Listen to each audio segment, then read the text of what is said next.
ఒక గ్రామంలో రామయ్య అనే రైతు వద్ద గౌరీ అనే ఆవు ఉండేది.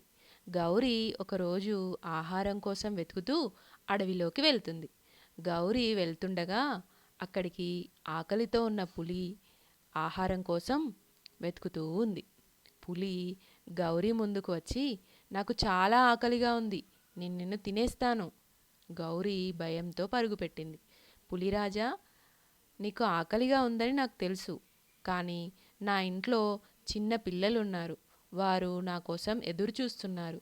దయచేసి నేను వెళ్ళి వారిని చివరిసారి కలిసి వస్తాను. మళ్ళీ మీ వద్దకు వస్తాను. పులి నవ్వి, నువ్వు మళ్ళీ తిరిగి వస్తావా? పారిపోతావు.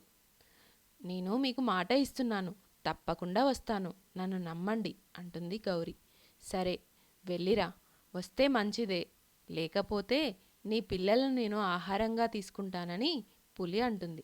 గౌరీ ఇంటికి వెళ్ళి తన పిల్లల్ని దగ్గరికి తీసుకొని వారికి ధైర్యంగా ఉండమని చెప్తుంది. ఆ తర్వాత గౌరీ అడవిలోకి నడుస్తూ వెళ్తుంది. పులి ఆశ్చర్యంగా, నీవు వచ్చావా? నీవు నీ మాట నిలబెట్టుకున్నావు. నీవు నిజాయితీగా ఉన్నావు. నేను నిన్ను తినలేను. పులి గౌరీని విడిచిపెట్టింది. ఆ రోజు నుండి వారు స్నేహితులయ్యారు.